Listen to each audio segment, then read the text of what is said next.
You're listening to the Hot Seed Podcast.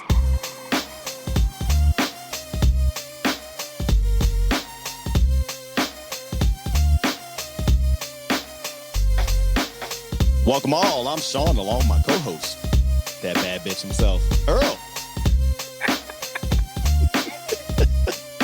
Dave. Yes, sir. Or no, sir. Yes, sir. And you guys know what it is. We're just dads with mics, gamers with headsets, and a whole lot of unfiltered conversation. And as always, make sure you follow us on Instagram and Facebook at the Hot Seed Podcast. Be sure to listen, like, rate, review, share, and most importantly, enjoy on Apple Podcasts, Spotify Podcasts, wherever you get your favorite shows. And if you're watching on YouTube, make sure you like and subscribe at the Hot Seed Podcast. And of course, we are powered by none other than the best tasting DUBBY! first class. Powered by DUBBY, man. No sugar means no crash. That means no jitters. That means you are able to do whatever you need to do. Streaming, content, musician.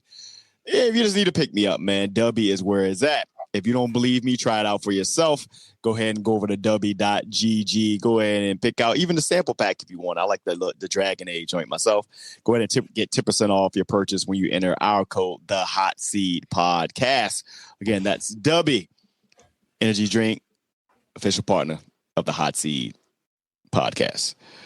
Welcome, my friends. Episode 173. The end of the year is upon us. Welcome, welcome, and welcome again. What's up, fellas? How we doing? Slow motion. Bruh. Man, yeah. I ain't gonna lie to you. I'm so relaxed right now. The missus blessed us, my son and I, with a spa day. And I see why I thought you were talking about something else.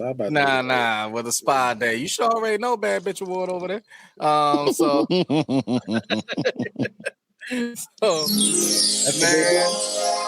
shout out to King Spot and Chantilly. Cause man, listen, it was a full day, man.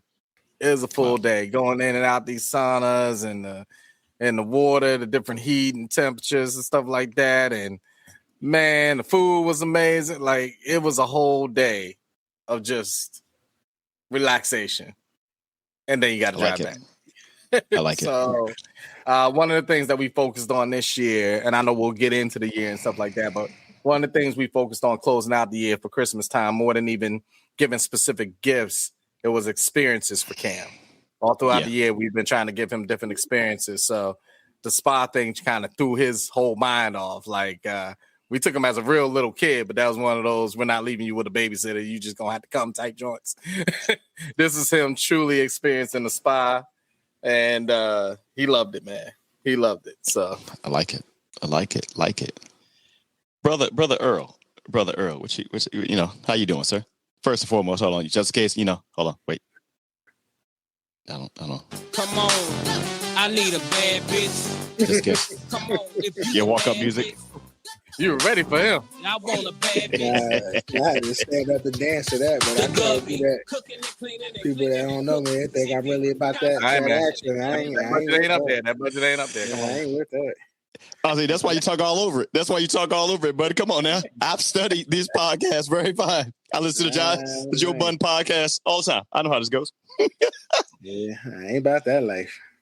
Oh man. What's up else been with you, brother? Man, slow motion, brother. Slow motion. I said, man, if I had to sit up here and quantify the year, I would say, man, I can't complain. It wasn't a bad year. It wasn't a bad year. I'm ready to go forth to a new one. Mm-hmm. I'm thankful for all of the stuff that took place, the good and the bad. Can't wait to see what 26 is going to roll around and how that's going to hit. Okay. I'm glad you said that. One word to describe 2025. For me, it's not a one word. It's more of an acronym, but it's just one acronym. And I'm just going to go with WTF. What the fuck? That's and that has nothing to do with me. It was just 2025 was the WTF year. I got you. Man, I'll say for our young people, and Dave, you just started off very, very, very well talking about experiences for Cam. And this year had to be the year for our young people. And they may not say it to us. They may say it amongst themselves, or they may not. I don't know, But do y'all ever wonder if they were like, they are talking amongst themselves, or they looking at us like, so this was y'all on, huh? And what I mean by this is most of them were alive. Maybe they might have been younger, but they were alive when President Obama was elected. So they got to see the first black president, and they lived through that, and they saw what the times were. And then they can understand a lot more now, where you see what's happening post Joe Biden and going into this new guy again. And they looking at us was like, so y'all just let this happen. Like all that 8 years that we had under President Obama was for nothing. And I don't know if y'all ever wondered that, because in school we learned about Dr. Martin Luther King, Malcolm X, all these things here. And as we got older, we kind of saw like people was like, man, you often heard that they marched for nothing and stuff like that. And then, a lot of us have a really good foundation on what we need to do as far as change. But I wonder if our kids are looking at us now like, so all that was for nothing, huh? Because, yeah, this is where we at. What y'all got, man? My word to kind of flow into yours, but it's something that I mentioned going into the year when what you're talking about happened. So I'll throw my word out there again. Popcorn. If you don't understand it, that was pretty much my year. I put myself in the place that I needed to be and sat back and ate popcorn and watched the show. And that was 2025 for me. Not gonna get too upset about things. Just gonna go, that's what you asked for. Let the show roll. And that was it. So my word for 2025, popcorn. Hope you had some good stuff. Nah, that's just stuck in my teeth. It's so bad. Keep going. Well, it's a long show, so it's gonna be a long movie. Oh yeah, it's damn sure a series. Yeah. What you got? What you got, Earl? Maybe he'll change it up. Yeah, your one word. Your one word for 2025. Yeah. What it is? Yeah. Oh my God, man! Yeah. That sounded like exhale. That's it. Yes. Oh man, that's probably the most fitting. Like I ain't got no words for it. Just shit. Shit. Oh man, what I took this morning. Shit. And you can't flush it. It won't go. It just won't go down. It just you can't.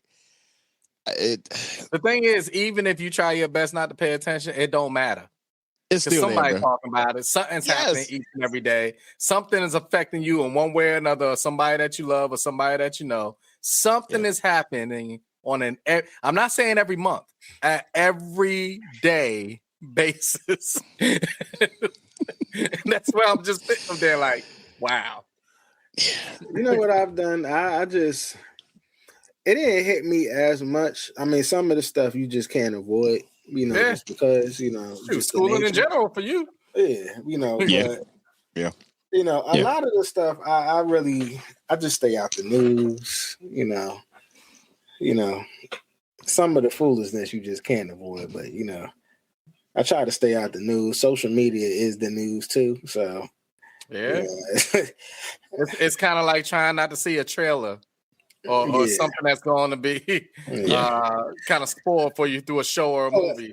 Well, it's like when Power was out, staying off of social media so that they don't ruin it for you.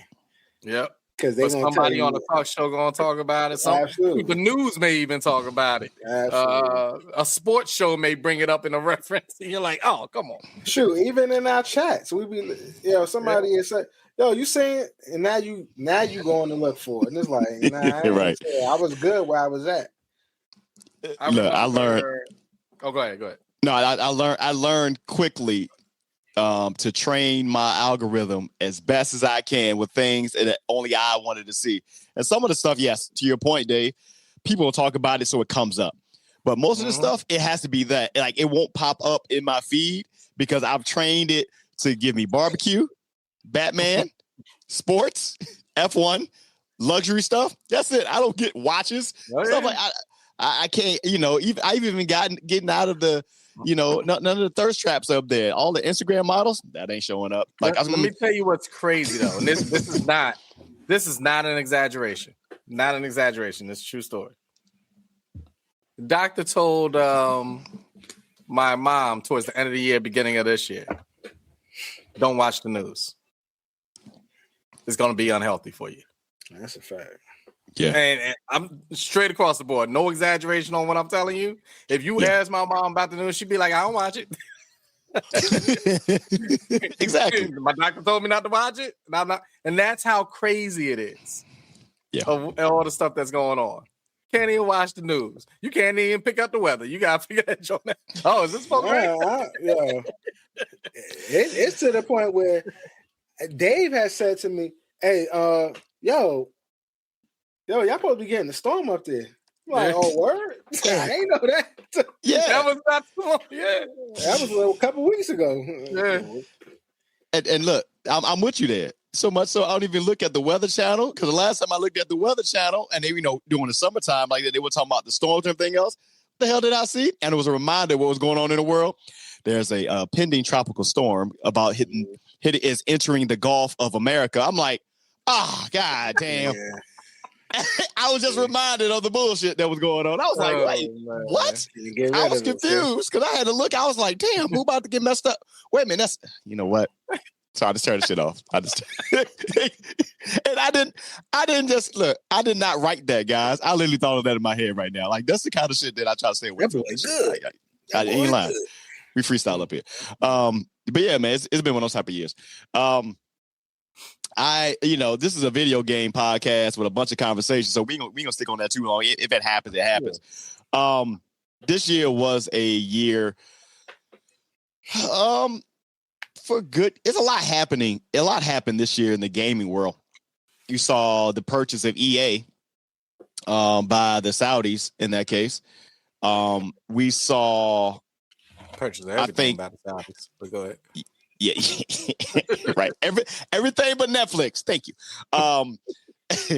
But it was lower the price. I meant to pull it up here to see how many hours of gaming I put in this year. I know you can pull it off of the Xbox app or anything like that, but I'm gonna ask a general question. I'm gonna flip it up. I ain't ask game of the year.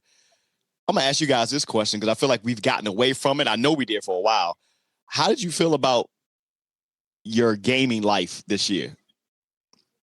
Because I say in Pat, you see what I'm getting. Like, how'd you feel like we didn't game as much as we typically do? I was just about to say that. So my gaming life slowed down dramatically, especially the second half of the year. Yeah, especially this last half of the year, it slowed down dramatically.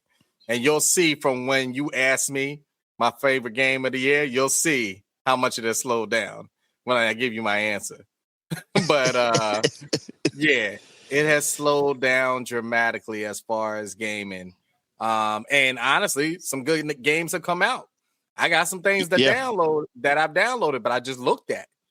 And now, honestly, with what happened towards the end of the gaming year, with that whole Game Pass and everything jumping up, you got to force yourself to play some of these things because you got to make it worth it.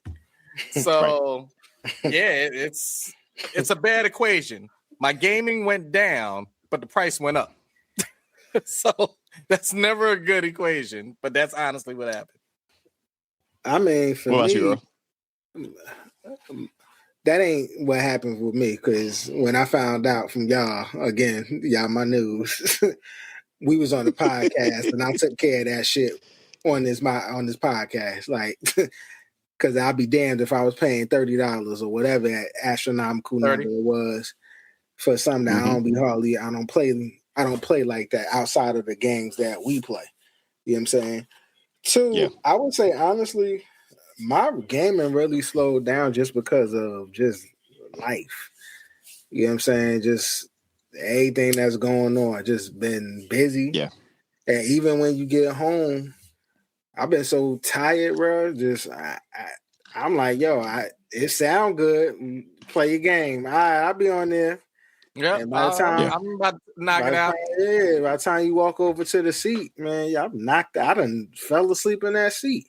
We know. You know, so and then it's like I ain't gonna hold you. This week, these 2 weeks or whatever that I had off, because I'm off this week, has been the most I played in a minute. Like, because I'm like, yo, I refuse to do anything else. Like, I'm chilling. Like, schooling is on pause until the 12th. And even with that, it ain't like no work I got to get done. I'm waiting for my edits to come back and then submitting it.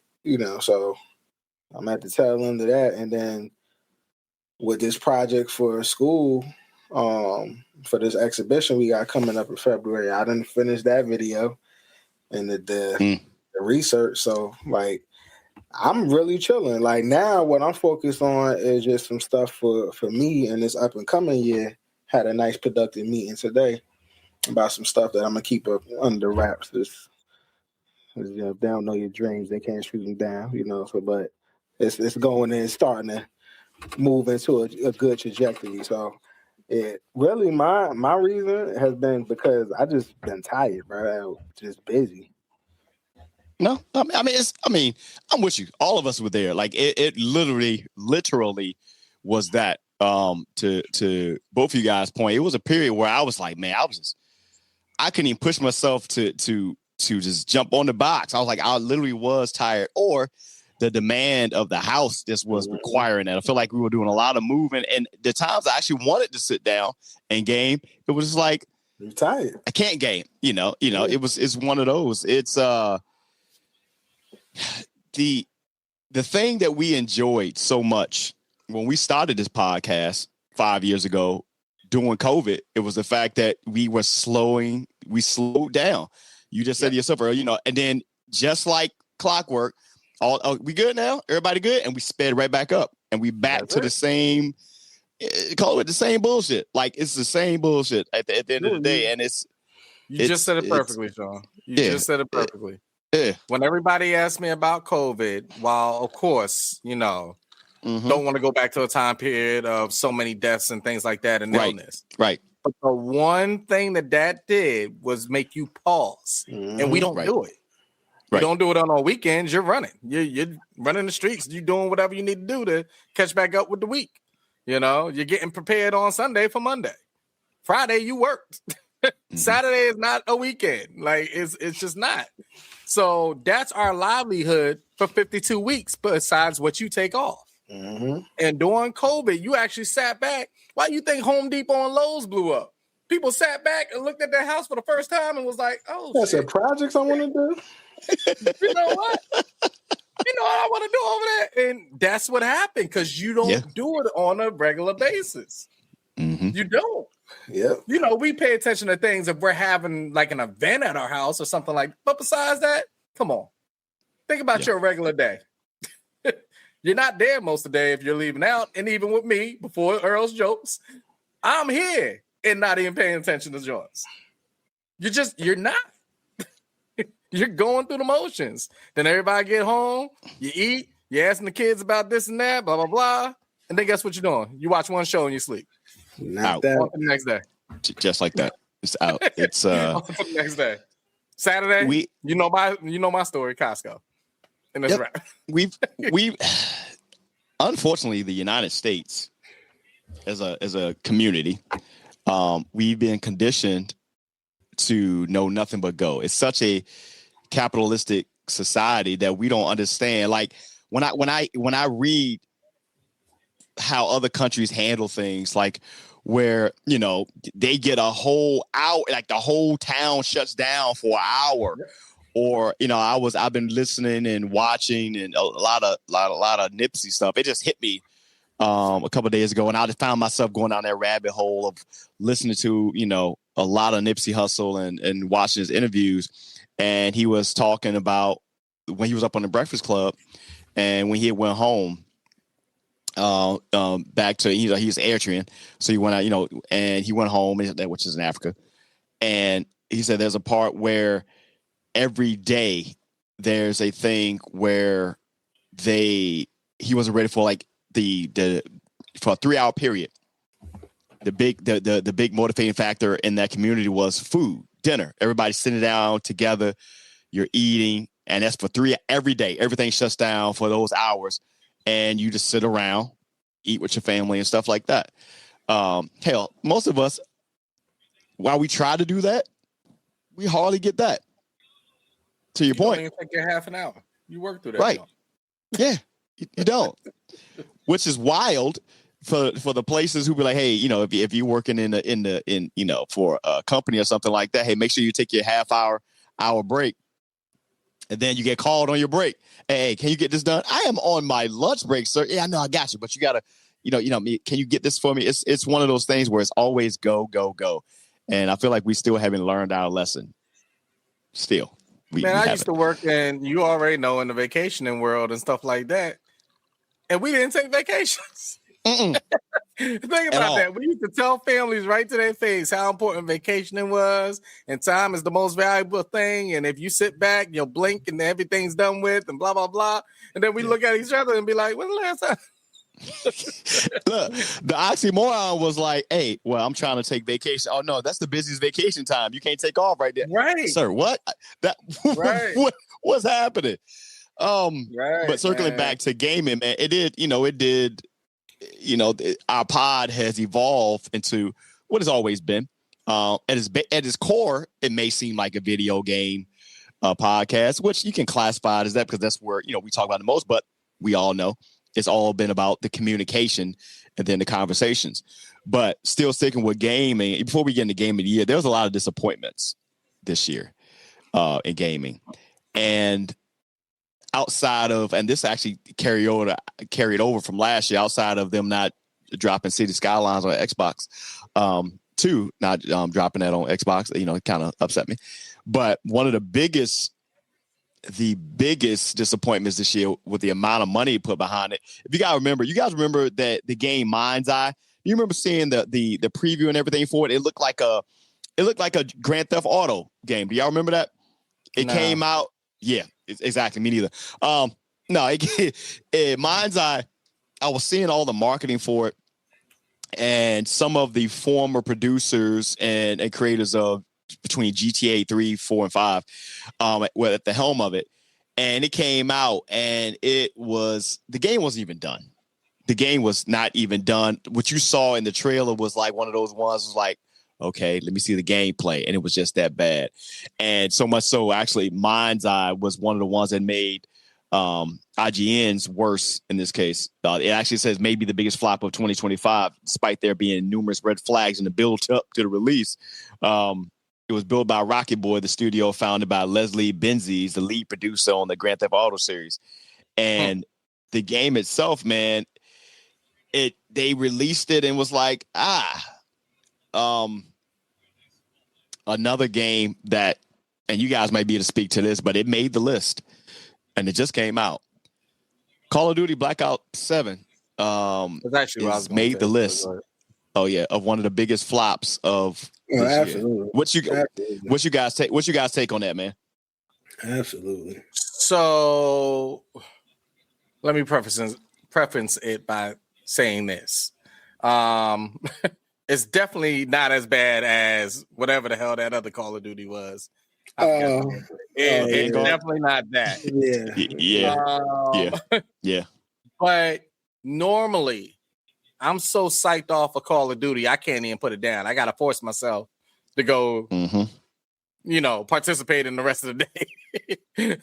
But honestly, like, I haven't even touched the campaign. Like, I haven't. You can't. I haven't can't. done much. You can't. You got to. Oh, well, then, You got to there play. go. I don't even Because you got to play with everybody else. You got to play with somebody else. Oh, no. Yeah, Cam and I did. Yeah, so yeah, we haven't. Like, we don't. I don't rock on it like that. And see, and that's another one. That's another reason why I'm just like, why you make a game where you can't play a portion of it by yourself? Like, the campaign is at least what you want to play because you like, all right, you can just do that solo. Like, you chilling, ain't nothing happening. You know, your peoples ain't knowing. I don't want to play with no strangers on the campaign. Like, I could play. You know what they did, Earl? This is what they did, and Dave will understand this. So in a lot of the newer communities, you know, single family homes, stuff like that, mailboxes are no longer put on the house. They're put into like, you know, a list, you know, a bunch of mailboxes together. It's like everybody goes out there. And the reason that they've done that is to force people to kind of conjure around, like to force some community behind it. It doesn't. So, I just picked up my mail on the way back. It doesn't happen. Right. So they try to do that with Call of Duty. Hey, man, we're going to force you guys to play this online campaign. I don't want to. And it's cross-platform. All y'all play together. Right. Yeah, I don't want to. I don't like it at all. Like half of my neighborhood didn't even decorate for Christmas. I think I don't want to play with y'all on Call of Duty. I don't want to get my mail together. At least they still get my mail to my house. Got a new mailbox. But still, you know, that's the whole point. You know another reason why it's funny too. You just made me think of something. I was sitting up here. I'm still on all like, yo, legit in 2 days is about to be New Year's. Like, yeah. I was even all like, damn, yo, it's Christmas. Like, even usually the lead up to Christmas, I could kind of feel it a little bit. Yeah. This year, I didn't feel none of that. It didn't feel like, even the day before, didn't feel like Christmas. And I was like, you know why? Because the media and marketing, they rush so much stuff. When we on Halloween, no. Yep, Halloween. You're about right. What's October? Halloween, Columbus Day. When we at Halloween, they already talking about Thanksgiving. Oh, Christmas. We in Thanksgiving, yeah. We talking about Christmas. Now they talking about freaking Valentine's Day. It's like, damn, yo. Like, so now by the time we get to the actual holiday, quote unquote, they already 2 months ahead. You know what I'm saying? Mm-hmm. So it's like, and I think that's why, because it felt like October was really Christmas. You know what I'm saying? And then when you get to Christmas, it ain't even no Christmas stuff, because now they sitting up here talking about freaking Valentine's Day or New Year's or whatever. So it's like, I don't know. This is how I knew certain things within gaming changed. We can make the excuse of how busy we are and things like that, and us not picking up the sticks. There's always a huge list for me waiting from my son going into Christmas, and I got to narrow down gaming wise and stuff like that. It was like he was forcing himself to write things down. Okay, well, I mean, I really don't need it, but if you want to go get something, you can get like the Switch 2. Hey, and I'm like, if you like it, hey, to your point, typically around this time, what happens? You can't find a video game console in stores. Bro, there were stock shelves everywhere I went. I'm telling you, like you know what we got him? That he loved even more than anything else. I told her. Backbone. Got the Backbone Pro. There you go. And he loves it. Turns his phone into the portable Xbox and things like that, because you know he was asking about the portable joint that Xbox and Steam and everything released. But I'm like, bro, do you know the price of that? Oh no, you got me once on that with that VR Meta. we ain't doing that again. That VR Meta went down half price. Yeah, the year after I purchased it. Nah. That ain't lost value like an Ultima. I don't like it. I don't like it at all. Shout out to the Ultima too. They did just retire that. Listeners that have Ultimas. We do. They just retired that though. They're no longer making Nissan Ultimas going forward. Hey, Nissan Ultimas was like, that was the car with females that felt like they made it. Yeah, with them fuzzy ass slippers. Hey, I'm gonna get Hey, me. don't worry. Andrew used to be mad for years when Kanye was rapping about what you think I rap for? To push her fucking rap for, and she had one.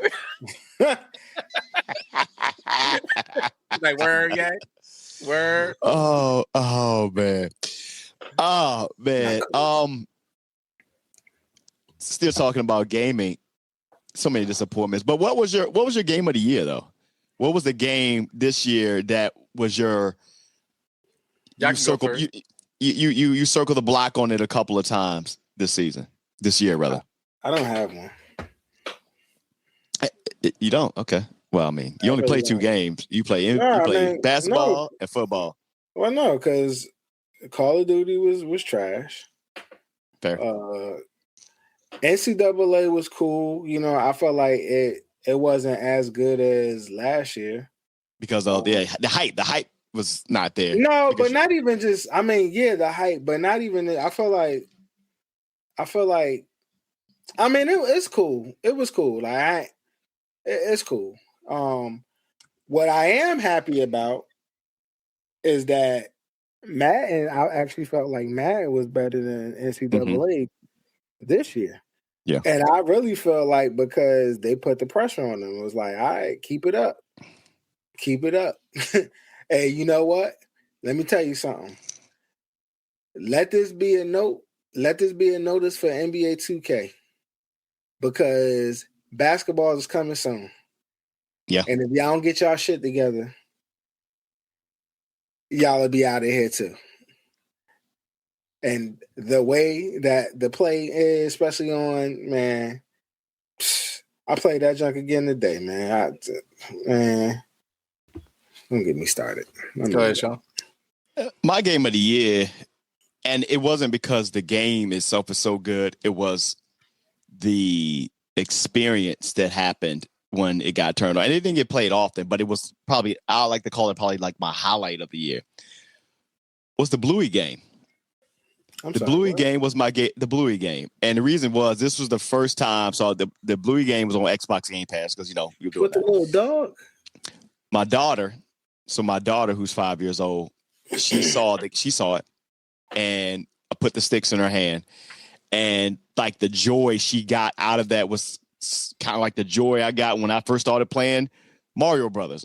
She ain't know what she was doing, but she was moving around, but then she got the hang of it. So it was like the joy out of that. And then she was like, Dad, you know, we were playing Keepy Uppy and stuff like that. That part was like my game of the year. The other stuff we just played, nothing stood out to me this year as far as be playing. You know, I still play all the things that I do, but that was probably my game of the year only because of the excitement that gave in those moments, and it still does because when it comes up, she said, Dad, can we play, you know, Bluey? That was my game of the year, to be honest. Got it. Hey, Sean, you know Bluey had a game? Yeah. Oh, you did? Well, you mean that Bluey game when you could about the zoo? Yep, that was it. That one. It's in there too, I think. Yep. Yeah. Why your daddy ain't get it for you? All right, so my game. I didn't know about it. He walked right into that. Yes, you did. You asked me about the Bluey game. Did I? I should have had that clip rolled up. If I had that clip, I would have pulled it up right now. You know what I'm saying? Walked right into that. It's still Christmas. No, it ain't. This shit is over. It's on Xbox Game Pass. It's still there. I don't have Game Pass. Oh man, not the one where you can get games. Gosh, almighty, that ain't in my ministry. Well, look, not so much for the whole game. I'll just give an honorable mention to something that Earl brought up. 2K26 really stepped up their game with the My Player experience. So I'll give them kudos on that. But this is how sad things are. You didn't say video game of the year. You just said game of the year, right? Yeah. So how sad things are is the fact that my favorite games of the year honestly came off of Netflix and LinkedIn. Yep. That's how sad it is. Wow. Go on your Netflix, go into your app, and go to the game section. I've seen and that. See how it stream the different things that you can do right from your phone. You could download it to your phone. You could play right on the TV screen as if it's your console. And you're actually playing certain games that are like on your Xbox and stuff like that. Yeah, I saw that too. Yeah, Netflix. Yeah, through Netflix. I ain't know Yeah, they got the Netflix gaming and everything like that. And then with me to just keep busy and things like that, when I have a little bit of downtime, but not a whole bunch of time to actually game, I'm playing like the puzzles and stuff. I'm doing everything from the different puzzles and what's that other game in Sudoku and things like that. Like, just to get my mind kind of going. I enjoy that stuff. So that's how sad it is. When you ask me my game of the year, that's where I'm at. And if you ask me my second one, honestly, I'm probably leaning towards something I just got canned for Christmas. We haven't played it yet, but it looks dope. The board game called Outsmarted. Okay. Where it has the app where you can play on the phone and play on the board game at the same time. Now that's bad. When he got to say the potential game of the year for him is a game that he ain't even played yet. It said it looks dope. I'm hyped about it. Yeah, crazy. So then, if that's the case, if that's the case, then let me go back because my game of the year wasn't even on the console. See, it was on my phone, and it's a little stupid game called my coworker. Not talking about your betting. Don't you do it? No. Yeah, not DraftKings, FanDuel, whatever else. It's a game that my coworkers put me on called Township. It's called What's it called? Township. Okay. Yeah, and it's like you build like a little village or something, and it's like you build. It's kind of like it's like you building up your town. You got to do certain things, grow your population. Don't tell Sean. Oh yeah, I see. Oh yeah, you know me. Yeah, I'm all with that. Yeah. It's pretty neat. I used to call it. I used to make so much fun of it when I say. I'm waiting for a damn lawnmower game. That's legit. Show you how to do these lines, Bruh, look, man. Hey, don't play with me. Hey, with a barbecue game for you. They got, you know what? They might have. Oh, they have barbecue games. I play those. Yeah, they got. They got the mechanic simulation game. You can work on cars. They got a crime scene investigative joint. They all got the flight. They got all that shit. They got all of this stuff. Like it's stuff that you play. Like so, yeah. If they had a cutting grass game, bruh. Bruh, who you talking about? Hey, make sure your drinks are sharp. Hey, let's go ahead and look at these lines and make these lines look like we up in on MLB Park. See, I'm with it. I'm with it, man. It's sad because when I sat back and I was just really thinking in my mind about game of the year, and I was thinking about it for a minute. I was like, "You want to know what's sad?" I look at Cam. I was like, "I think I gotta go to games that aren't like video games." Yeah. If I'm being honest. It's gaming has gotten different, man. Like I was literally the other night just looking for a game that I can immerse myself like story wise. Now I did say I just did. Let me backtrack a little bit. I just added MK1, so Mortal Kombat 1 on Game Pass, so that's free. For all those who got Game Pass. Earl, apologize. But I believe the same makers who did Injustice. That game is fantastic, so much so that it literally is like watching a movie, and then you have your scenes when you got to go in and fight. But I'll just watch it. So that has been, a bit of a surprise. So I liked it from that point. But everything else I thought was pretty cool. Madden, a lot better. College football, I feel like the shine kind of like wore off on it a little bit. There were some improvements this year, but you still can't export your draft class. Yeah. There's still a lot of things that are missing that we need to see. Bring more teams. That gets repetitive at times. I will say about that the difficulty of it is I like it. I like it because I hate playing a game. It's easy to, if you're on a game where you're winning every season, but that gets boring. Like I need a challenge. Like I like to, I like raise to that level up. Yeah, right. I guess so. Yeah, but if you, even level now, level you're playing on.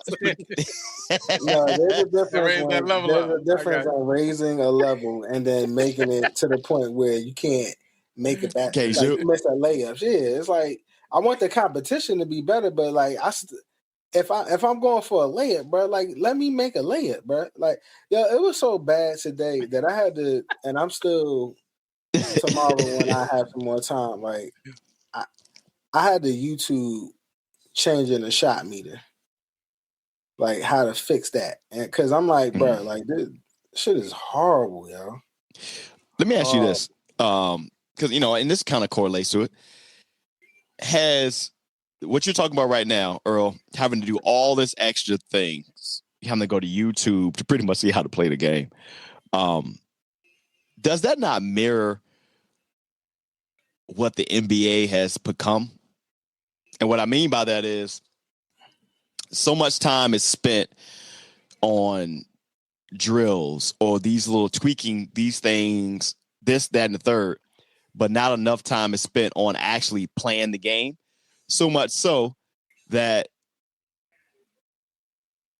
it almost comes unwatchable watching some of the nightly NBA games. It's like for individual skills, okay, but when you look at it for the team game, it's like a lot of these guys, especially the young ones, they have no type of relationship there. And then two, and I'll down the hill with this.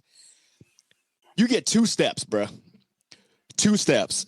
I don't care about no goddamn gather, pick up, whatever the hell they want to call that shit. You got 2 steps.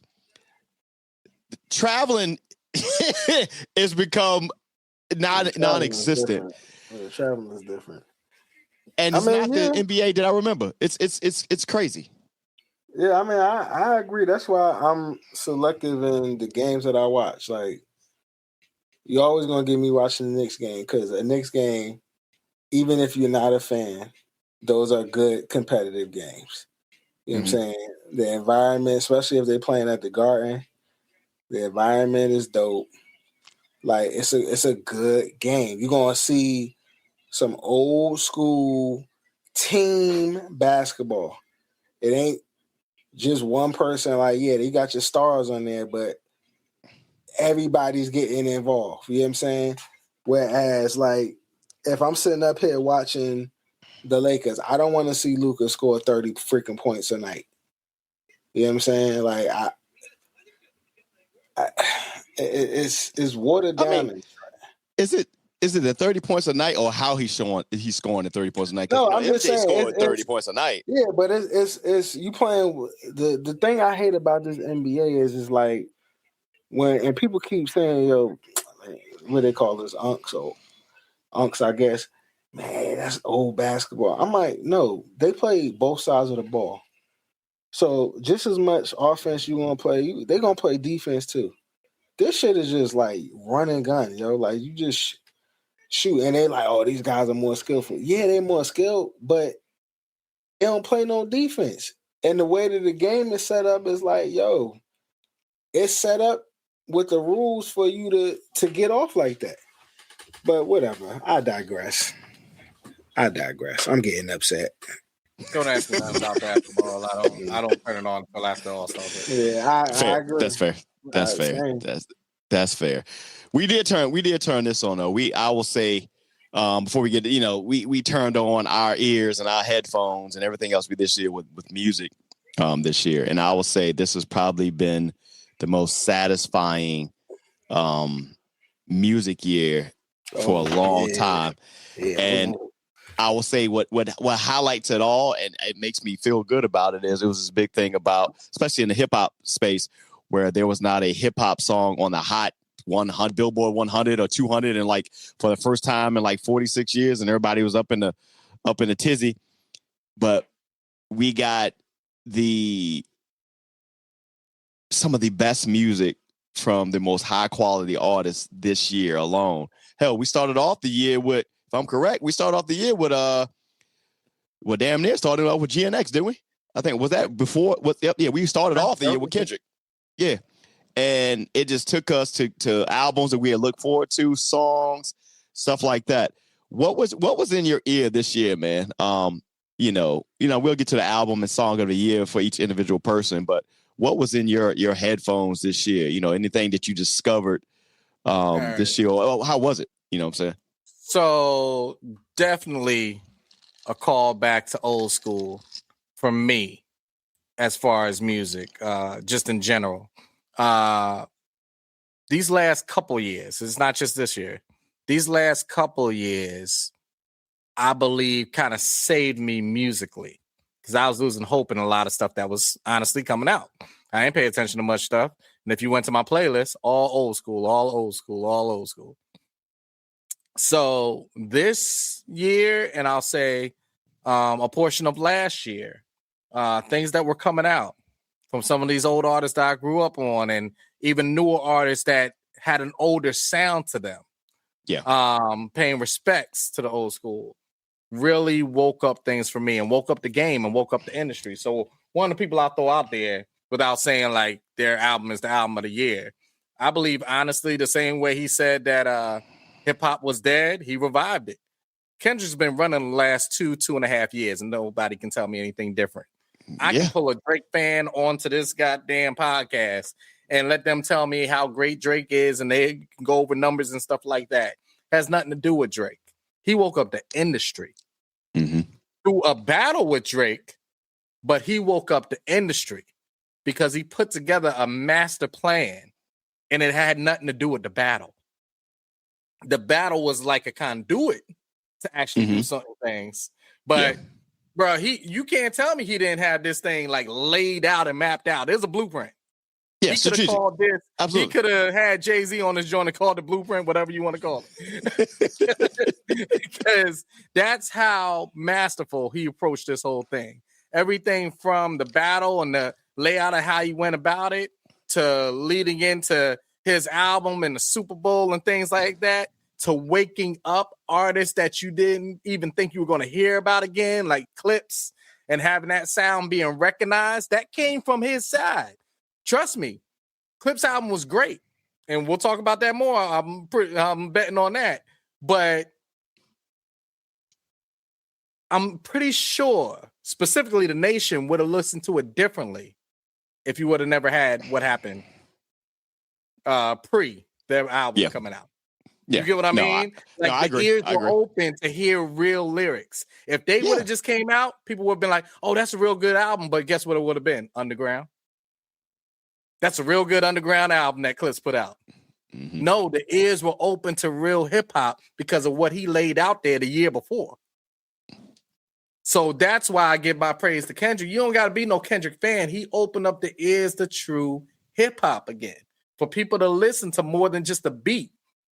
For people to sit back and go, man, this person was real calculated with every single word they were putting down on that paper. We haven't seen that in a long time. You know, the year before, I told you how much I loved the sound on LL's album. You know, even people that were coming out and trying to do certain things, I was like, oh, okay, all right. But, you know, I'll go down my albums in a moment, but I just wanted to give my blessings to Kendrick because it was bigger than anything to me to watch him this last 2.5 years just absolutely dominate everything. And there's still more to come. Yeah. And people still got their ears to the street going, what'd he say? Who did what? Where's he going? Who's he with? It's ridiculous. I love it, this year in music. Like, it was a year of a discovery for me. You know my favorites are this year, but it was discovered so much new music this year from artists that were already there, but you like really tap into the. You know, I've been a Russell fan probably early on, and then seeing so much of that happen in the collaborations that he had together, from goddamn gone Lil Jon to E40 to man, I'm trying to think. He had the OGs come out. He had oh my God, from the Hot Boys, Juvenile come out to his backyard, to all these. It's just what I enjoyed this year about music is the entrepreneurship of it, the underground aspect of it, like you say, to like you actually had the community of people backing their artists. It wasn't like this whole in your face marketed sound that has been, you know, you didn't call it what it is, has been the Drakes of the world. It's been that push. This year, you actually saw people make way and their music rose to the top because they had a very, very solid following behind them. And we were fortunate enough to hear that. I thought this year was a good year for artists that you may have had come across your feed that you may have not known until you heard their song. And I'm like, I don't have TikTok, but I found other things, whether it's, I thought it was a good year for the Tiny Desk. Tiny Desk opened up a lot of people this year. Like this year was like the year of discovery, man. Like I wasn't listening to radio. I don't remember the last time I even listened to radio like that, unless it's sports talk radio. It felt different. And maybe because, a little bit older, and what your ear is tuned to, but it literally did get rid of all of that extra noise that has been there for the last, I feel like 4 or 5 years. It was less of the same repetitive auto-tuney, I don't know what you're talking about type thing. It was much more mature sound this year from artists that gave us some quality work. They really, really, really did this year. What was in your playlist this year, Earl? I mean, what was it? We ain't got into like your song or album of the year yet, but what were you listening to? How did you take this year of music? Shoot, let me go back down my Rolodex. Old ass. Nah, I had to remember like what was out. So definitely. So I'm going most recent. Wale album was dope. Mm-hmm. That's in there now. Pusha T and the Clips album was dope this year. On the R&B side, I'm trying to remember who had something that I was like wild excited about. Oh, Kendrick and the Family had an album that was dope. I excited about them. Mm-hmm. Who else? Bilal had an album that came out. It wasn't nothing new. It was just like it was like a studio album with like a couple of new. Actually, it was a couple of songs on there from some people might think is new, but it's a couple of songs on there that was from an unreleased album that came out right after Firstborn Second. Okay. But yeah, other than that, from what I'm remembering, yeah, those are the ones that was it. Oh, and I would say probably the most exciting news. Now, there was other little artists that I found out about, like, what's her name? Olivia Dean. She's dope. I just found out about her. She's fucking fire. And also Moonchild. I knew about Moonchild, but I ain't know about Moonchild. And I was like, oh, okay, they dope. But I think the most exciting thing for me and going into this next year was that, and I've been waiting for this person because it's been, when we had to run it back, I think it's been about 10 years now. And I don't feel that long, but it's damn near been that long. I might got my times wrong, but Jill Scott has an album coming out. Don't know when exactly in 2026, but we just know that it's coming. And I heard 3 tracks on Gilly and Wallow's podcast, and it was fire. I'm with it. Going into that there, let's talk about your album or your song of the year. What was the ones that you knew that was just your thing? Should I go first? Because I think I'm probably the most obvious one. Yeah, obviously that was obvious one. That God sold him out. You know what time it was? Album of the year, Clips. It was an album that anticipated for the longest time. Pusha T had been on a run, and watching him and Malice get back together. Of course, me being from Virginia, growing up on Clips, that's everything that they did. The rollout was it reminded you of the days where you used to go to XXL or The Source or I'm trying to think all the other magazines we used to go to back in the day because you wanted to read about what others were saying about the album. That's how they rolled it out. I think I watched probably every interview because I wanted to hear the questions that was asked, and the questions were never about the BS stuff. It was always about the fact that the nostalgia that they brought back, the fashion. It was refreshing to see that music still lives from two artists that are damn near 50 at this point. And it quickly squashed the ageism that is put on hip hop in particular, that you have to be of a certain age to still be in that arena. No, buddy. Like if you're gonna be in that arena, like that true arena, you got to make sure that you come legit. You got bars and it's memorable. And they put together an album from front to back. It wasn't just a bunch of singles put together. Of course, they're working with Pharrell and how that all came together. Album of the year. Anything less than that is, doing it a disservice. But absolutely, album of the year for me. I retract my statement. That Bilal album came out 2024. Oh, okay. Check. I'm right there with you, Sean. My album of the year, hands down, is Clips. Let God sort them out. I won't spend so much time on it. I'll just say a couple of things on the sense of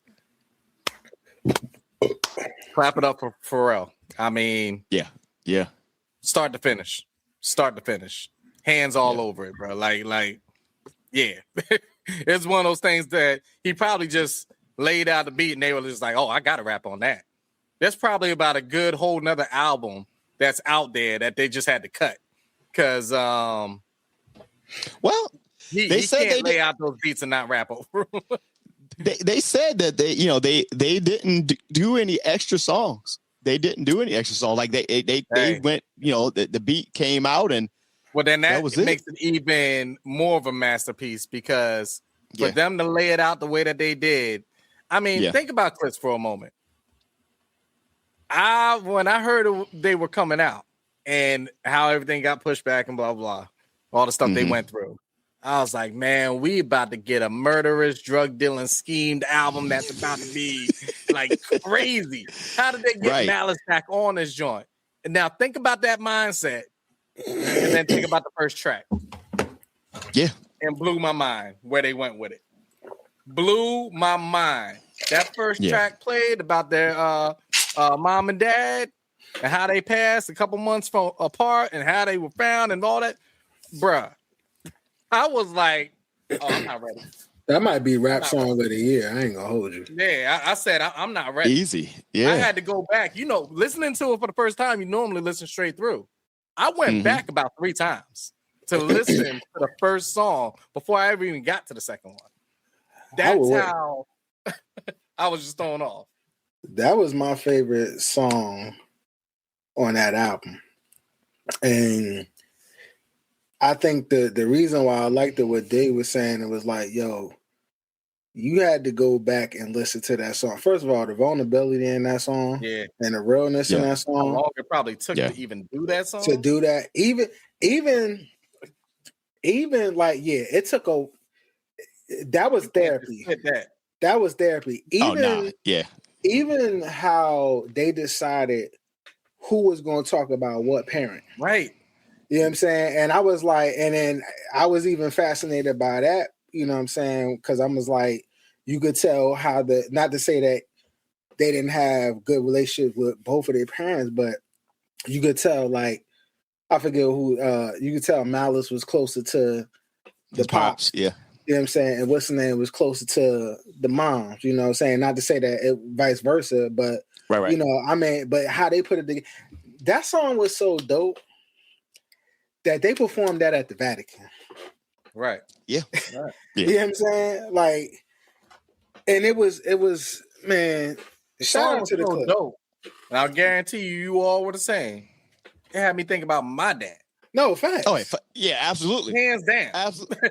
Yeah. Hands down. Through every word as if that's what happened with him. And I was like, nah, that ain't what you doing. That ain't what happened with you. I mean, I think the part that hit me, I ain't even gonna just say my dad. I would say both, but I got you. But even the part that hit me, because when he was saying like, yo, you ain't even let her go out by herself. Like, Yeah. you were such a gentleman. Like something. I'm paraphrasing, but I like, know what you're talking Yeah. about. and then, but then when he said this part, this junk resonated because it reminded me of mine because that he was that when he was like, I let you borrow my dad. He was like everybody's dad. Like, you know what I'm saying? Yeah. Like, and I was like, that was like my pops or whatever. So, you know, I just thought like on so many levels, yo.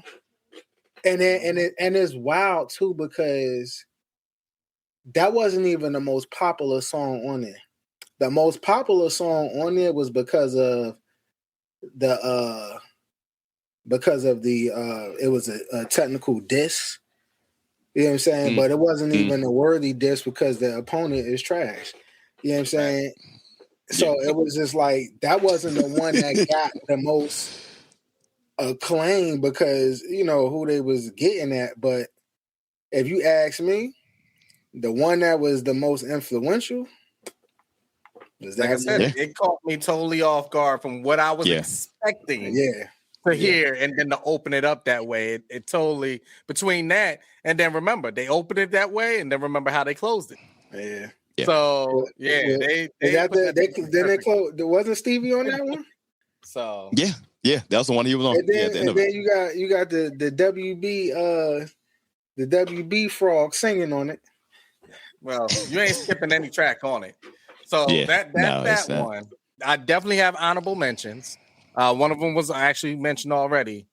Wale, give it up for that man. Nah, absolutely. Because that Wale album, if you have not heard it yet, that stays in heavy rotation. Every track. Every track. And it is hip hop. How can I say it? A hip hop blessing to R&B. It's like he sat back and he was just like, you know what? Let me throw this out there.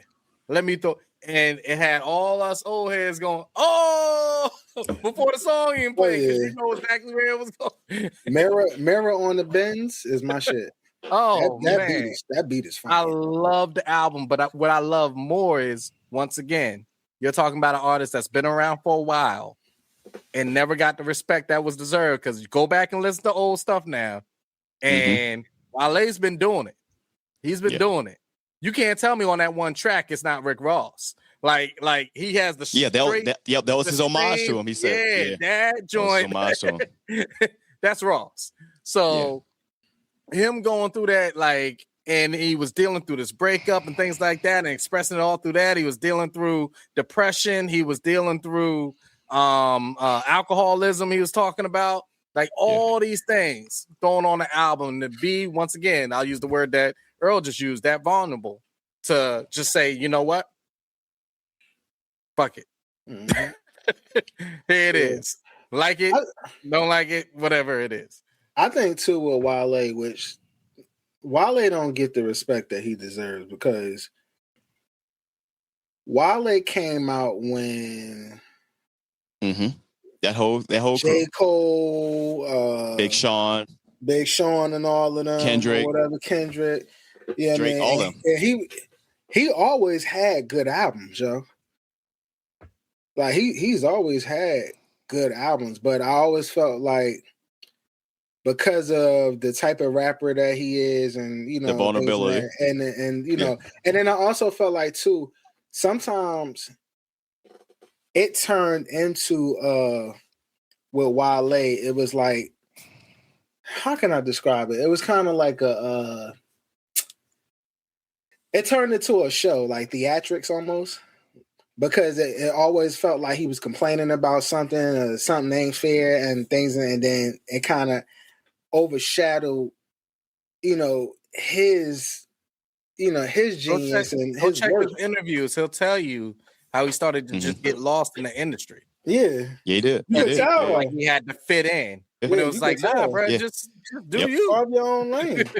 I think, but I also felt like too, that just goes to show that he felt like he had to, rather than, there's a lane for you. Like, I mean, if your predecessors showed you De La Soul, Common and all of them, that, there's a lane, bro. Now, is it in that same realm? No, it's a little bit different. I feel like you still you're in that realm, but you're like still a little bit more popish.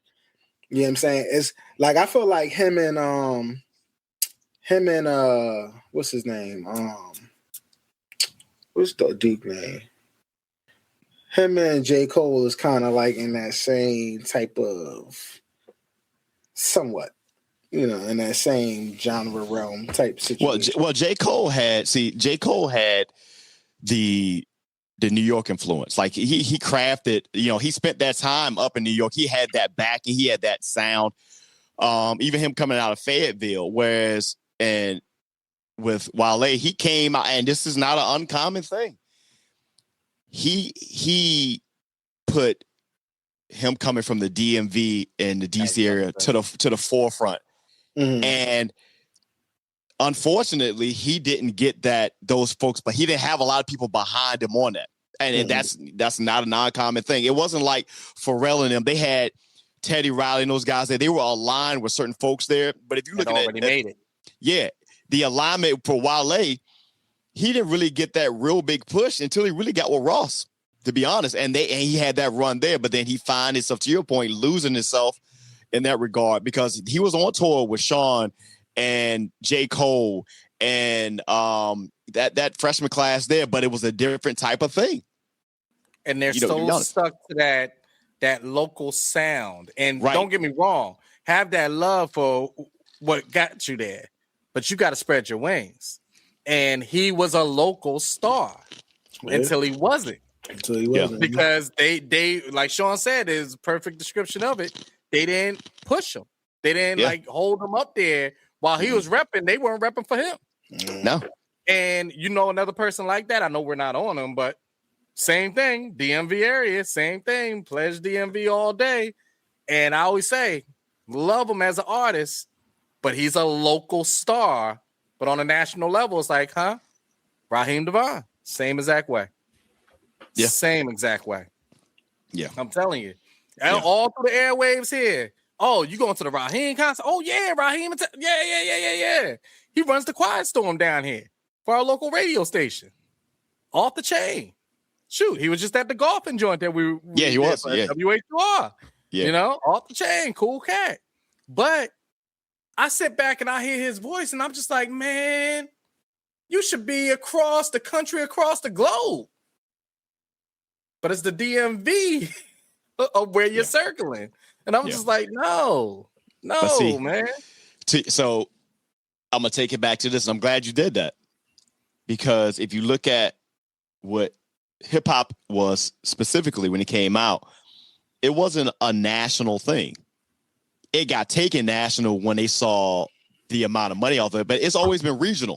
It's always been regional, whether you're from New York, the West Coast. And that's how, and this was the year, if you really go look at it, it was the regions that carried these folks along the way. Now, of course, you have your national global stars like your Kendricks and stuff like that.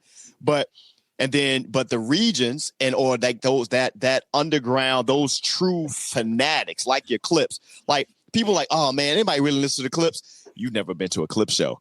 And it's people in there like they had the true backing of their day one fans, the ones they were like, hey, I would go out there. This was what this year was. And that's why Wale's album was so good, because yes, we know he's done things with some of everybody on a joint, but this year, he gave us a classic Wale. Yeah, absolutely. Absolutely. Earl, your album or song of the year, or did you say?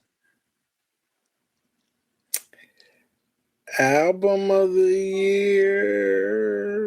I mean, I would say Clips. I'm really trying to think of R&B.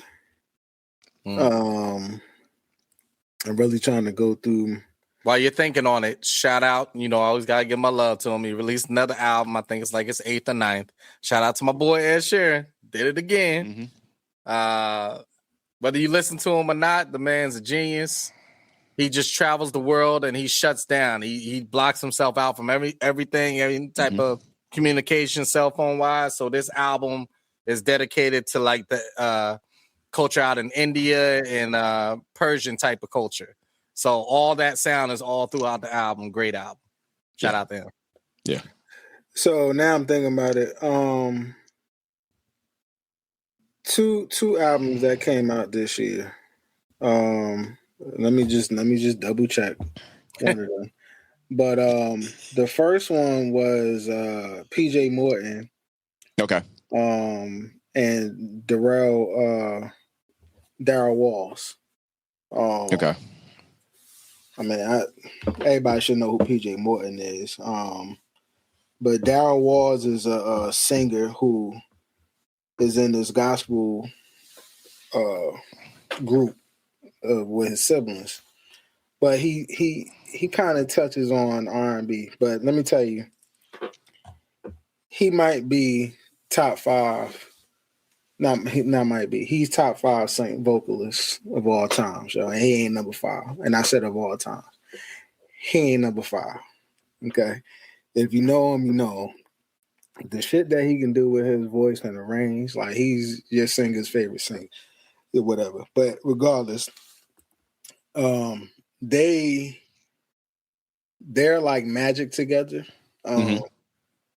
Like, cause it's funny because every album that PJ has had, the last 2-3 albums that PJ's had, he's had Daryl on there. And every live or every cause PJ does a studio song. I mean a studio rendition of his album, and every single time his segment goes crazy because he snaps and whatever. So that was actually one of my favorite albums this year. And then I would say I think if that jazz album that Adam Blackstone came out with this year, I believe that's the one that came out this year, then I'm gonna go ahead and put that down there. I mean, local guy, you know what I'm saying, from Trenton, by way of, also he claimed Philly, but he ain't really from Philly. He really from Trenton. Before we move off of music, I do apologize. I'd like to change my pick on album of the year. There's this album called Give Me Some Space by Sean Xavier and Kaleo. That I believe probably was the album of the year. My favorite track on there is Baptism by Fire, no question. But yeah, I do apologize. I would like to retract my album of the year. Yeah, there you go. Oh my God. Oh man, he's fine. I appreciate it. We appreciate that. We talking about R&B. I don't know if you've listened to. You may have heard him. Duran Bernard. That came out this year. This year. No, but he just had a hell of a year this year. Like he's up for a Grammy this year. He deserves the win. Yeah, he's another one that's. I'm sorry to cut you off. My bad. Yeah, he's another one. Yeah, who's top 5 and he ain't number 5. Look at this guy here. No, because I ain't know y'all know about Duran. We just throwing out artists like that. Give my boy October London some love too. Duran Bernard. I knew about it. I've been on Duran Bernard for a while, man. And yes, he is like his vocal range is crazy, man. It's just. Like he got a lot of stuff going on. This was the year, man, of discovery. This was the year of discovery, bro. This was the year of discovery for sure. And he's up for a Grammy, rightfully so. And it's a true R&B joint that he did as well. He's a I mean, those that I knew Duran because I was used to be on YouTube thinking I was an A&R, and that's how I would just literally, if I get bored, I just type in vocalist, and that's how I ended up finding them. So I remember he was singing church stuff, but then he got a little bit of notice because he actually still is Erykah Badu's backup singer. So he got a whole album out, got his own notice, but he, still humble enough to, sing backup for, Erykah. But he's dope. he's a backup singer that ain't a backup singer. Essentially. Yeah, and you out of Cleveland too. You out of Cleveland. Yeah, from all that. You out of Cleveland, man. On a pivot, man, to, we started off, we talked about this crazy ass year 2025 is as a whole globally, but individually, it's a year for all of us. And I thought I would caption that around some quiet wins and some loud moments, just like that. Those wins where, people, you may not have known, and sometimes you don't want to share everything. But then you have those loud moments when it's like, you can't help but noticed. So since Earl, he's old, his bladder ain't that good no more. Quiet wins or loud moments for you this year. It don't have to be both at the same time, but how you ever want to do it. Honestly, mine wasn't loud wins. It was all quiet moments that led to like a big bang.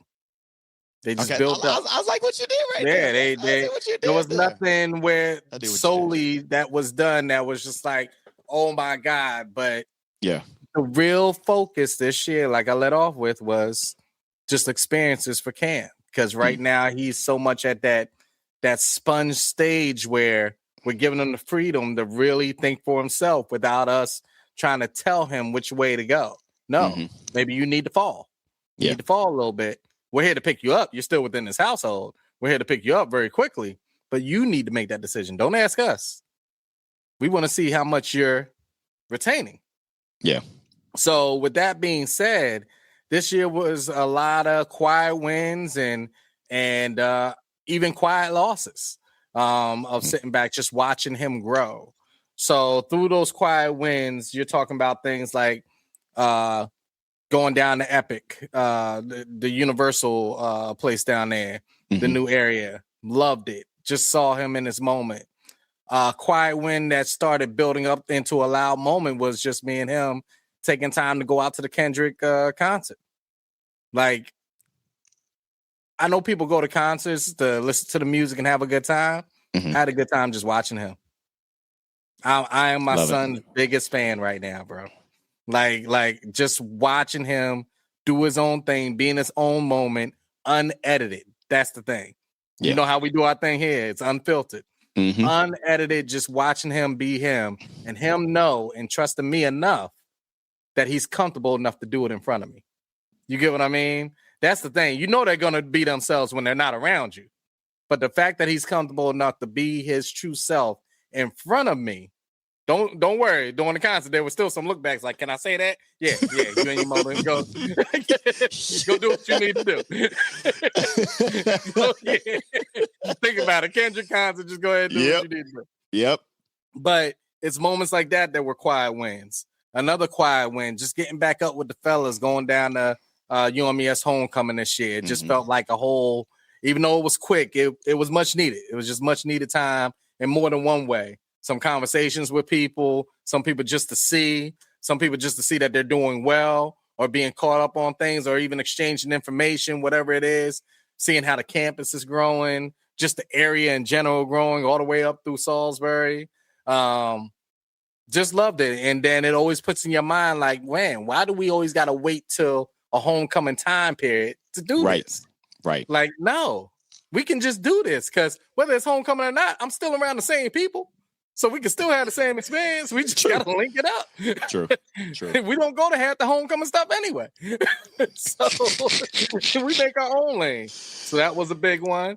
And then once again, just going back to Cam was on the sense of him starting high school this year and watching him once again make his own decisions, mainly to the part of, I know he's going to always do his best of trying to do his best within school in the curriculum. It was more about the choices he made of who he was going to surround himself by.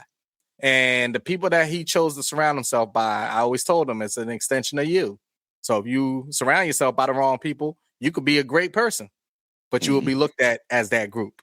That's just society, brother. That's what it is. So be very, as much as you study for a test and try to get the answer right, try to get the answer right there too. It's just as important. Here's the difference though. You fail on that test, you may be able to make it up or do some extra credit or do some homework and things like that. You fail on that part of life, I don't know. True. I don't know. And you got to be that blunt, especially with our male individuals that are stepping out there and some of the things that they're getting caught up in. So I'm very happy with the people that he surrounded himself by. Losses are pretty much the same losses of every single year. Honestly, loss in general. Just people passing. I give blessings up to the Corvino family. That is was my pop's best friend up there in Middletown, Delaware. He just passed away. I found a couple days ago. Me and him were very close. Even after my pops passed, I would go over there all the time. Me and him would chop it up to the point, Sean, he gave me some clubs and everything that I still to this day play golf with. So yeah, that's definitely one of the losses there. The other loss is just experience of just seeing the turmoil that, people that spent their whole life getting in certain positions, specifically within our federal government and teaching and things like that, and what they got to go through, and the overwhelming feeling that they have to feel on an everyday basis, whether they got their job or not, whether they're reporting or not. Imagine just going someplace that you just feel it doesn't matter. All that work, and you're going in and you got to think more about than what you're doing, then am I going to be able to come back here tomorrow because of whatever decisions that are going to be made? Yeah. Put the popcorn and everything to the side that I said in the beginning. That has been probably one of the biggest losses that I've seen happening this year, and just seeing families be pulled apart and people just still claiming political bullshit. And I'm just like, this is real stuff. And you won't realize it until it's in your backyard, at your front door, within your friends groups. And you're like, oh, so-and-so's not here. Oh, I didn't know it would touch them. Why not? Right. Why wouldn't it? So that has been probably the biggest bang as far as loss-wise throughout the year. But yeah, I'll stop it there because I can keep going. It'd be good, man. I'm with you, man. Like it's funny because something what you hit on is similar on this side on two fronts. And the year's been so long, so much happened this year. You be forgetting about things. But one thing I didn't forget, and it was a loud moment. This is it's a quiet wins and loud moment. This was a loud moment. And it towards the end of the year, and we were laughing about a few moments ago, but the loud moment for me personally this year was collaborating with my brother Kaleo and creating that project and not just create. It was just we documented it, doing it over the last few months, and just getting in a space to as a creator. But the loud part of it was we did it unapologetically, all of it at the end of the day. And while it was also a loud moment, I also got to share it with Javen as well, being a creator. And he, your sons like to be like you. They think everything their dads do is cool. So showing him the right way to attack whatever your passion is. Early in the year, Javen had his first pop-up shop for his clothing line, and I went out there with him to this event, and just seeing him in that space. And it was after a lot of conversation that, he started off kind of like real quick with it, and then it trailed off. So he got kind of down because it's not, what you do is not for everybody. Like it's just one of those things. Like if you got a business, not everybody's going to shop at your business, and not everybody's going to like your flavor and stuff like that. But having those conversations with him and sharing with him, like my experience as a creator, it put him back into those space, and he's now finishing up a comic, which is pretty dope, that I saw him working on the other night, things like that. And that was inspiring for me because being a musician, again, the world is so much. We've been talking about music all this time. Everybody has their flavor. So imagine when you're not a local person that you're up in age, like I'm at 45. Then we were talking about the ageism aspect and kind of being vulnerable to put yourself back out there. And then once you get out there, you just be like, like I told him, hey man, at some point you can't give a fuck. Hey, be passionate about it. Don't shortchange yourself. Don't shortcut it. Be about your business. And then, all you can control is your effort and your attitude. The results are going to be what they are. And so that was like that was the loudest moment. Those two things combined, because he actually, during that process, he was in my ear. He actually drove the car when we did the video for one of the songs off of it, and he was giving critique and back and forth. So it was a really cool thing. That was a pretty big, loud moment this year that I got to do. Earl, loud moment, quiet win this year. Can I call you doctor yet? No, I can't call you doctor yet. Okay, cool. I'm ready for that shit. Oh yeah, me too. I'm gonna be a whole fucking fool. Let me see. I guess a loud moment would have been. I feel like they both the same, but a loud moment I guess would be. I'll just group them together. Son, he is in karate. So I was happy about that. This is his first time in extracurricular activity. Which we was happy about. And he likes it. He done moved up. Ain't it been a full year? He just started in September and already moved up 3 belts.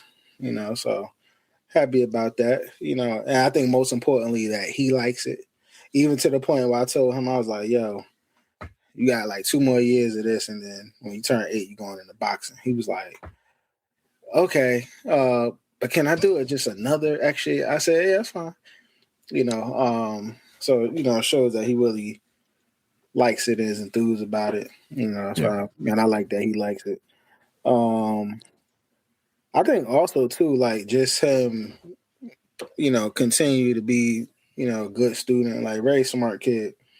Like one of the things he struggled with was the reading, and that's ain't because he just don't like reading. He kind of like me, but the growth that he's shown in such a short period of time is crazy. Like it gets on my nerves because we be in the car and he's reading these signs and this stuff. It's some big words. I'm like, damn, all right, you know that one? Like, yeah. And now I'm annoyed that he knows how to read because it's like I can't hide stuff because he can read it. You're gonna be hitting you with big words like me now. I like it. Yeah. I think another one for me personally was one of my resolutions was to attend church, like connect back with church. You know what I'm saying? Like, just something that I wanted to do, something that my grandmother been on me since before she passed, and I had my reasons, but, I was able, one thing that I was consistent about was like, you know what, since February, I was like, I'm going to make sure that every Sunday, I can't physically go. I'm not going to physically go, but I'll make sure I attend even, and y'all can attest to that. Cause like when we do the, football talk, I'll tell y'all go ahead and start, and that's something that I've legit been real serious about, you know what I'm saying? So like, I've been proud of myself by continuing that and maintaining that. And then even prouder is that, I made a promise to the man upstairs is that, I will make sure that I will begin to introduce Rashawn to him, and, he's, I take him to church sometimes, as kids, because I think about, and I'm pretty sure we all can relate, you had to go because you had to go. You ain't have a choice. You know what I'm saying? You ain't understand what it was. You just ain't, you knew that on Sundays you was going to get up and you was going to act right. You know what I'm saying? And, but I think the pleasure in all of this, what makes me smile is that like legit, it's stuff that he's doing on his own that I had no influence on. So like he loves his like tablet. So he'll be on there watching videos, a lot of times like what videos you watching? It'd be stupid stuff. But he found like these little Bible animated things that he's watching, and he legit be watching them. You know what I'm saying? To the point where like the other day he was sitting up there, hey my you really came from man, because God took a red from man and made woman. So I'm looking at her, she looking at me, we laughing, but it's cool because like I said, like my thing is I don't want to have, as parents, you have a little bit of influence, but it's like all you do, the influence is they mimic what you do. You know what I'm saying? And then you kind of let them decide on their own, So that's what he's doing. Like he's kind of figuring out on his own. He asked me some questions. If I can answer it, I answer it. So those are my loud ones. I think my quiet ones are, those could be quiet ones. But I think another one is just like I said, just going through this doctoral journey. Like, I think that's another reason why I ain't been on the box. It's had its highs, it had its lows, even the stress of, you don't get these chapters freaking approved, you're gonna have to pay out of pocket. Like, it was a lot of stress behind the scenes, you know what I'm saying? And it was a lot of pressure that I was putting on myself because I was like, I done came too far and I can't have this But I think for me, the most rewarding piece of this journey so far was when I got my chapters 1 through 3 approved. You know what I'm saying? And I did my mini defense. And because that meant like you were halfway there. So then finally I was able to move to chapter 4 and 5. So then now, literally, I'm just waiting for the semester to start so I can, submit my final draft, and I'm waiting for my edits to come back from the editor that I have working on it or looking at it. So, yeah, I'm just happy. Like I it's something that I wanted to do for some years. I think it's to the point where like I still can't believe it. And it's I think what's even beautiful about the process is that it's a couple people, one of my homegirls that I used to work with, she's in my program. She literally just defended. We started at the same time. She just defended this month. So we always talked about like, we're going to be at the graduation together and stuff like that. Then one of our sorors from our school, she just finished. Jane, so shout out to Jane. Yeah, I saw that. Shout out. Got her doctorate. I didn't even know she was in the program, but so like that was dope. And then honestly, the last two things would be, thank goodness, like 2025 on the family side wasn't too crazy.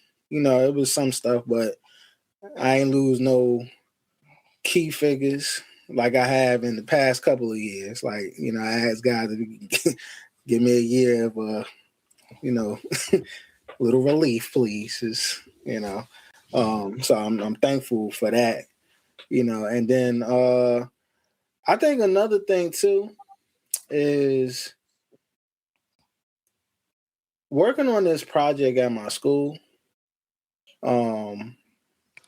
It's about African Americans that fought in the Trenton Revolutionary War. Like, when I got the project, it was like, it's another thing on my belt. I don't feel like doing all this. But as I got into it, it was like, dang, yo, you really learned a lot. We got so far to the point of like, I'm gonna show y'all when I'm finished. We use AI to turn this into a whole little movie.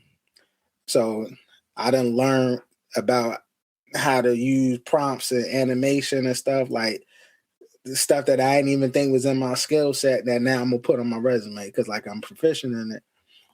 But then most importantly, just being able to teach these kids who are stuck in a certain wavelength, to open their eyes of like, one, you guys are researchers now. Two, understanding where you're at and being appreciative of where you're at, because those who came before you, they were doing something that they knew wasn't going to benefit them. They were selfless enough to say, I'm going to sacrifice because it's with the intentions of our kids being able to reap the sacrifices that we made. And I think as Black folks, that's how we should be. Anything that we doing in the present time, us as fathers, we can attest to that. But anything as a collective, anything we fighting for, anything we busting our ass to get, it's not for us. It's for the people that's coming next, and that's what I'm trying to instill in these kids, that like, yo, what's going to be your legacy? What's going to be the sacrifices that you made for the next group of people that come behind you? You know what I'm saying? Yeah. And then it all went to head, full surface when we was able to, I was able to find a descendant, of one of these soldiers, so that was pretty dope. So like I was excited for this stuff because, like I said, this ain't things that I would expect to have ever put and done, so I keep shocking myself in the sense like, damn, I ain't know, like when I look back on all of this stuff, I'm like, damn, I did that. And you know what? For y'all too, I'll say this. It's okay to sit back and revel in what you've done. It ain't cocky. It ain't none of that. Like, I really feel like as humans, especially as Black men, as fathers, whatever, like we don't get to sit back and say, you know what? You did a good job.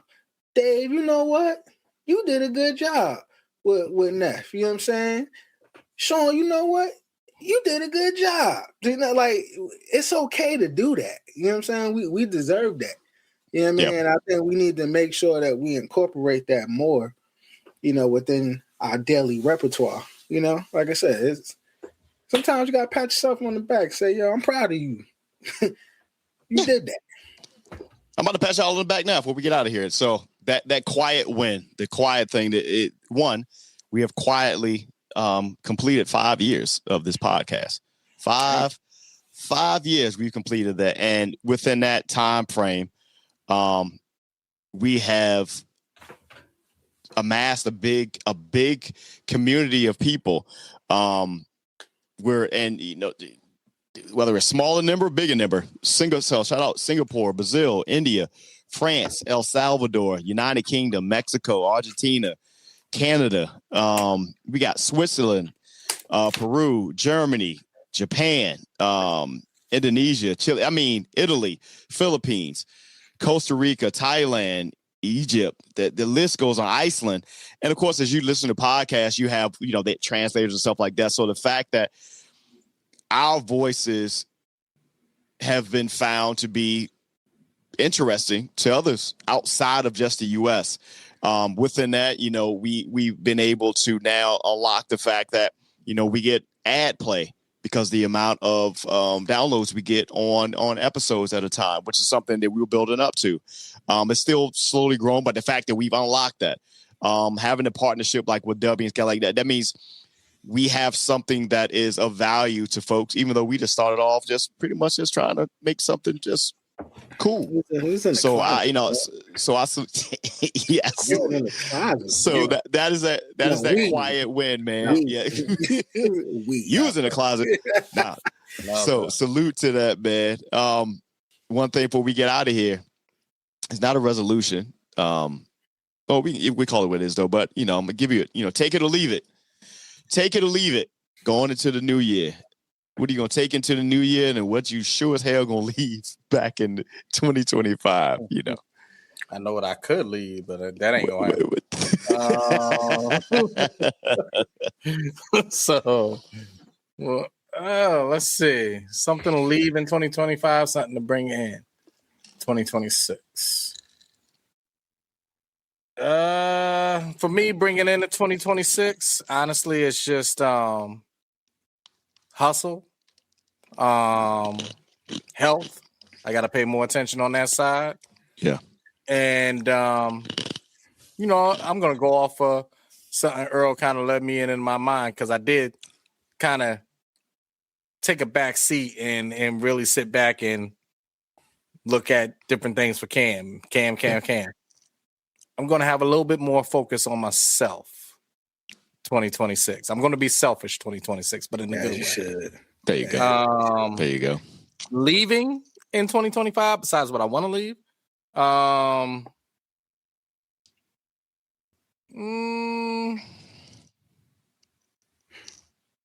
going to try my best because I got to be able to actually see which things those are. So that's why I say try my best. After I figure out what each and everything is, try to leave as many unhealthy habits into 2025 as I can. What you got, Earl?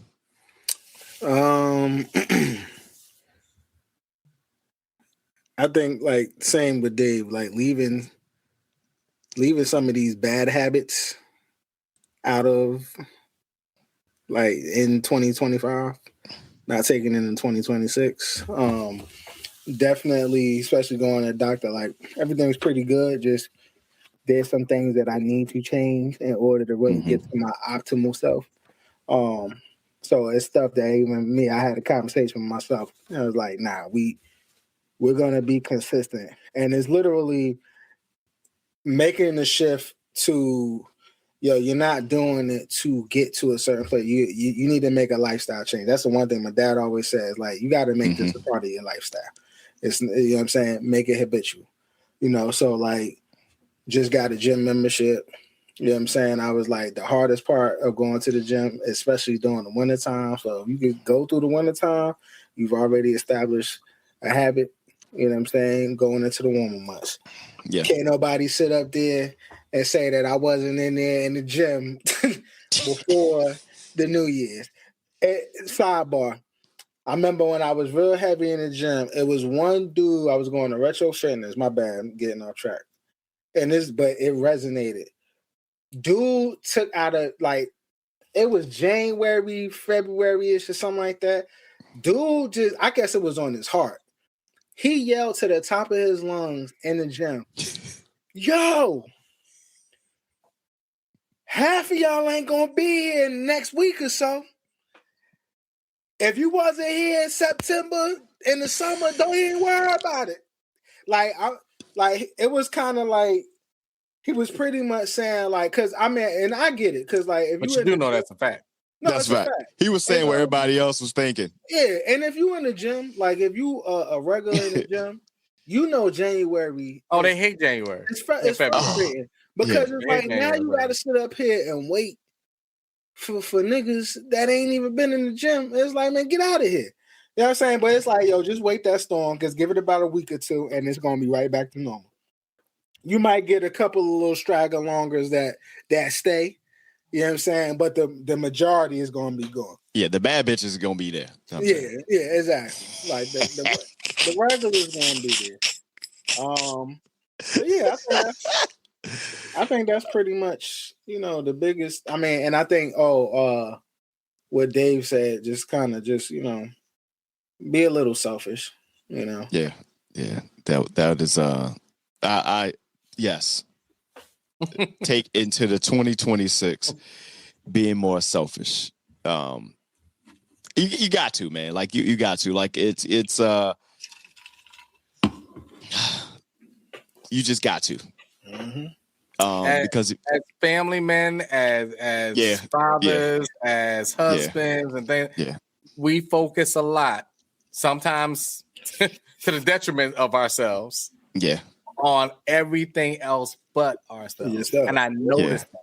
Yeah. I noticed that. And I was just like, damn. Like today, I told you, I'm up in the spa, and it was one of those times when everything stopped around me. And I'm laying in this hot ass sauna. And in my mind, I'm just thinking about stuff throughout the year. I'm thinking about the show. What am I going to put on? Yep. And then finally, I was like, damn, Dave, just. I think the question is, do you even know? It's rhetorical. Do you even know how to shut it off? How to turn it off? Because I think supposed to answer the rhetorical one. Yeah, you're right. Yeah, and I think because we so used to, us. That's that unhealthy habit. That's that unhealthy habit right there. Because it's always stuff that we can be doing, right? It's always stuff that we have. Like there in a time where it's like yo, it ain't the stuff, ain't nothing you got to do right now. Like, no, it's always something. To Shoot, do. one of the unhealthy things about me, y'all already know, I don't sleep that much. Yeah. My mind doesn't shut off. Yeah. It's always even when I'm in that little realm of my eyes are closed and nothing else, I'm not asleep. Mm-hmm. I'm thinking. My alarm doesn't have to go off. I'm up. You know what I mean? But I'm a night owl, so those two things don't go together. Mm-hmm. Yeah. I'm a night owl, so it's hard for me to go to sleep. And then when I am asleep, I pop up anyway because my body's just programmed to do so. So, Yep. Nope. Definitely taking that into to the new year, and leaving there is really just the, I guess, second guessing is what I'll leave in 2025. I have gotten to this space now, and it's kind of thing I'm working with my brother as well. You know, I'm about to approach 46 in May, and it's you know, I have unconsciously did it to where I started to count my days, not intentionally, because I'm comparing my father who passed away at 48. So I'm in this space now, or have been in this space where it's kind of like you don't know what happens next. You know what I'm saying? Like, you don't, it's like, hey, what do I do? Like, it's almost those things like, what do I do next? Like, I don't know what I do after that part. So that's one thing I'll say. I got it because it had really got on my mind for a while, and it affected just how I was moving. But the thing that I am taking in 2026 off of that was preparing for making sure that the family is set up in general, because this year I did lose my grandfather this year, but I also had, on top of that, I had close friends who, end up getting very sick, and they're battling through it right now. And it made you think, have we set up our family post our time? And it's something it ain't got to be nothing that's, depressing. It's fact, really, like, hey, if something was to happen, hey, are they set up the right way? So there's one of those things. So that's a real conversation. Yep. So that's, I actually have a doctor's appointment tomorrow as an exam, because, for, the additional insurance stuff, there's things where you only can go, we don't have to put the figure out there, but, we need to do this exam just to make sure before we approve you of, said insurance. But there's one thing you think about, because you just don't know. And then the way that, if this government shutdown taught you anything, you can be here working, and then next thing you know, you trying to figure out where your next meal coming from if that was to happen. So this is one of those things, being better prepared. And there's a couple other things I have in the tuck that I hope to accomplish, and that'll be a quiet win next month. But yeah, that's definitely what we're taking in. So that goes on to the hustle of it all in a very smart way, being selfish with that hustle, making sure that those are things that you play. All right, cool. That was something that you can look at, step back, and to Earl's point, pat yourself on the back, be like, good job. Just to be my last point, because you brought on something, but I think it's important to know this. And I ain't gonna lie, bro. Since, let me see, when my dad passed, don't get me lying, maybe 2021, something like that. Since my dad passed, it's been a series of people that passed, like important people. Mm-hmm. You know what I'm saying? And I ain't gonna hold you, bro. Like, it took me a while. You ain't never going to get rid of it. You just learn how to deal with it. You know what I'm saying? Yeah. You learn how to live and cope with it. But what I realized is, in the interim, you know what I'm saying, it did take a toll on me, because it was like, yo, I'm dealing with certain stuff, anxiety, shit I ain't never had to deal with before in my life. You know what I'm saying? I'm ruminating. I'm thinking about death way more. You know what I'm saying? Mm-hmm. I was scared. I scared myself into making like different, that's great, different lifestyle changes, but for the better. You know what I'm saying? For the better or whatever. But what I did leave all of this, and this is why like I got back in church. Like this is why I'm happy I went back in the church, right? I'm not scared of death. You know what I'm saying? Does that mean like, yo, let me go tomorrow? No. Because we have stuff to live for. You know what I'm saying? We have families, we have kids and stuff like that. And, you know, I just want to be able to say, you know what? Let me finish doing what I need to do with him. And then as you see fit, you know, because I'm not one of these people that want to live till I'm 100 or something. No, absolutely not. I'm going to be way tired of this world. You know what I'm saying? But I think I say all this to say is that it's about how you look at death. We all gonna die. That's inevitable. We all gonna die. But I really feel in my heart of hearts, and this is how I cope with stuff, and I truly believe this. This ain't the prize. You know what I'm saying? To me, the prize ain't the life right now. You know what I'm saying? Life is the test for me. You know what I'm saying? How we maneuver in this life is the test.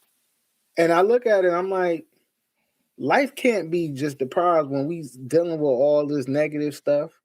You know what I'm saying? You dealing with all this. Like there's a lot of joys in it too, but there's a lot of negatives and stuff. Ain't the prize. This is the test. You know what I'm saying? The test is, yo, how do you treat? I ain't talking religion or none of that. How do you treat the person next to you? You know what I'm saying? How do you carry yourself? You know what I'm saying? Are you living your life? You know what I'm saying? Are you enjoying your life? You know?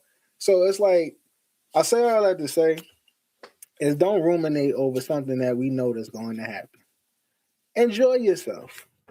Live your life. You know what I'm saying? Be with family, be merry, you know, but also be cognizant that, hey, it's like, yo, the longer we want to be around, we just got to make sure that we do stuff in moderation. You know what I'm saying? Everything, you know, don't do, you know, it's cool to do X, Y, and Z. We got our things, our vices that we like to do. And I ain't saying stop because I ain't about to stop. Just pay attention to your body, do stuff in moderation. Sometimes you might have to say no. Sometimes you say, hey, it's been a minute. Let me go on ahead and have, you know what I mean? So it's cool, you know, just everything in moderation. Good stuff, man. Like and subscribe on YouTube at the Hot Seed Podcast. Of course, always make sure you follow us on Instagram and Facebook at the Hot Seed Podcast. 5 years, folks. 5 years, up 10 countries, well over 10,000 plus downloads, everything else in between. I'm Sean Xavier. That's the storyteller. That's Master Earl. Anything y'all want to say for you, Lee? Bring that all black everything into 2026. And absolutely. Before we get off, blessings to Anthony Joshua, the fighter that fought Jake Paul. Yeah. A real bad car crash. Two of his friends, trainers, passed away. And, you know, he's hospitalized. So was he in the car with it? He was in the car. They had to pull him out. He was in the car. Yeah. Shit. Yeah. I saw it today, man. Yeah. As quickly as you're on top. And he pulled them out? No, they had to pull him out. They died. Pulled out of the car. They died. Oh, wow. Yeah. Yeah. Wow. That's out of Nigeria. Yeah. Good luck to I don't know. I can't transition from one thing. Good luck to all you Stranger Things folks and trying to watch that finale in the theater on New Year's Eve if that's what y'all doing. Yeah. It's the Hot Seat, man. See y'all 2026. Peace. The Hot Seat.